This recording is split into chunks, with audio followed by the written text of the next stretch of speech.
It is raining and really cold right now. Plus lumber prices are down. No, I'm just kidding. I have some old wood that I need to get rid of. So what else, what kind of excuse do I need to get my stove going? Haven't had this on for almost a year, so it's gonna be nice and cozy. Okay guys, so in this video we're gonna do some cleaning. I'm gonna attempt to clean some of these parts. Well, I'm gonna attempt to clean all of them. I don't know how well are they gonna clean. Here's the story, or an update. I actually found the pump, and it was supposed to be a remanufactured pump. It was a pretty good deal. I actually sent an offer and got a counter offer from an eBay seller for $2,300. So I actually went ahead and purchased that pump, paid for it, and it was supposed to come like next day, and I get an well, actually I didn't get an email. I just went and checked on eBay and realized that the seller canceled the order with no explanation, nothing, and seller claiming that I requested cancellation. So anyway, I sent them an email. They're not responding.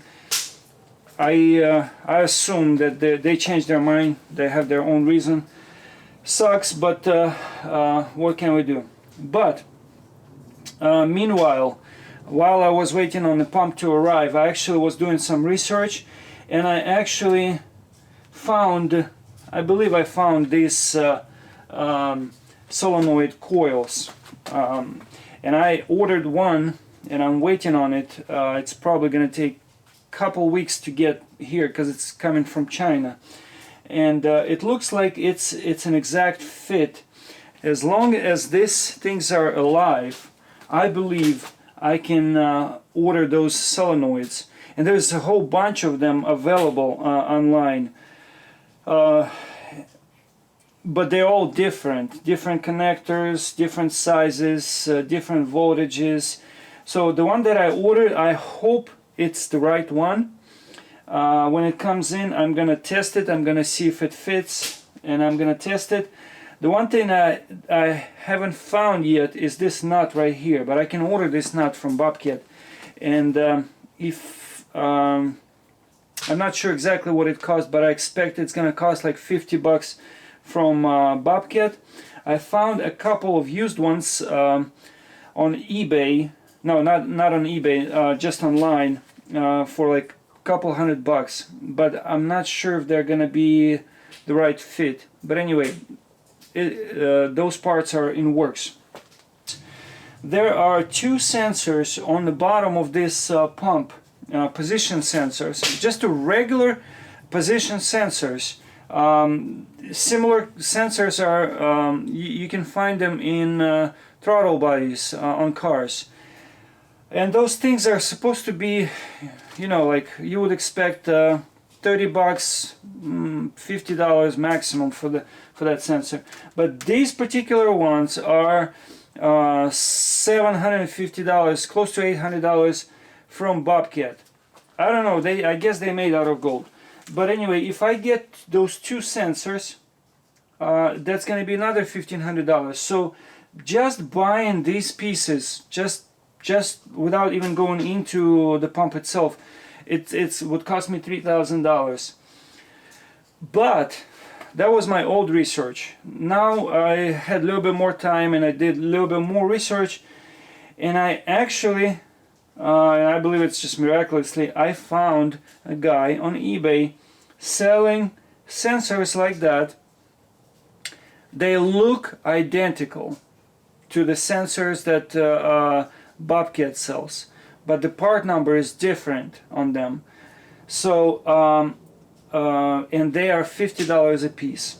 So needless to say, I ordered two, and they're supposed to be in the mail. I hope I'm gonna get them sometime soon. So basically, if I buy correct sensors. That's gonna cost me $100. And these solenoids, they are $18 a piece. With shipping, they're like 20, let's say $25. So I'm gonna end up paying another $100 for these solenoids. So we're talking about $200 for these parts instead of $3 grand. Well, and I'm gonna have to figure something with these nuts. Probably order it. Hopefully I'll find them used or find some kind of substitution, maybe like a metal nut. It doesn't have to be plastic. As long as this basically, my understanding, these nuts, these plastic nuts, they're holding this solenoid from pulling back. Because when magnets happen, as far as I understand, I haven't really researched, but as I understand, all this solenoid does creates a magnetic field. And it just pushes that rod out, in and out. And so maybe it's actually a good thing that I didn't buy a pump. Maybe if I clean this one and just order a seal kit for this pump and just clean everything up, maybe possibly order a bearing.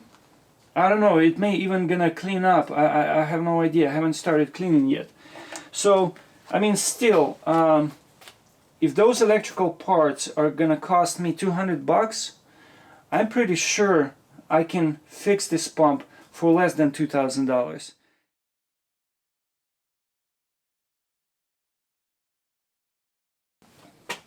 Okay guys, so it's another day. Sorry for my voice, I got a little cold.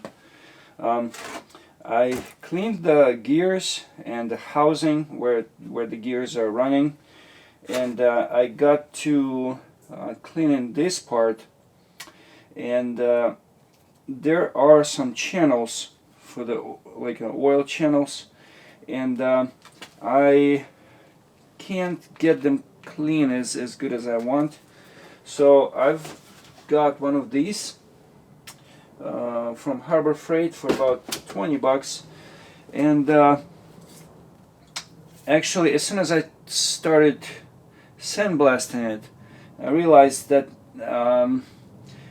I'm actually ready to buy a cabinet. I was gonna do it outside with the mask and goggles, but it was raining, and judging by the amount of parts I'm gonna have to sandblast, basically I was ready to buy a cabinet. So I went and got cabinet. Let me show you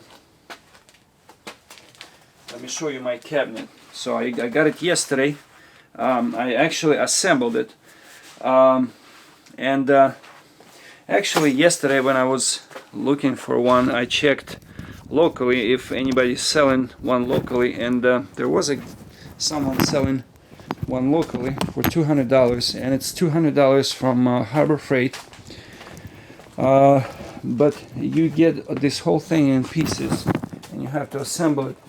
And I was kind of going back and forth whether go get a new one or already assembled one, and I knew that it was going to be a pain to assemble it. So, but the guy who was selling his cabinet was like on another side of town. I would have to get my truck, go there, and who knows in what kind of condition it is, because as far as I know, these gloves are junk. They're gonna go out pretty quickly. But anyway, if you have an option to buy one disassembled or buy one assembled for about the same price, I would say go ahead and buy the one that is already assembled, because it took me like 3 hours yesterday to assemble this cabinet. Plus I did some modifications. I looked up online what people were saying about this cabinet, and everyone was, well, not everyone, but some people were complaining about light not being bright enough, and the light is very important for me. So I went ahead and got LED light from Lowe's. It wasn't cheap, it was like $20 for that light. I happened to have a cord from some old tool that I guess I threw away and just kept the cord, because there's always a need for a cord. So right now I'm gonna attempt to do some cleaning on this part right here, and I'm pretty sure it's gonna clean up really nice, because it's already in pretty good condition. I just want to get these channels rust knocked out a little bit more, and that's gonna be the end of cleaning this first section, and I got 4 of them on this hydraulic pump.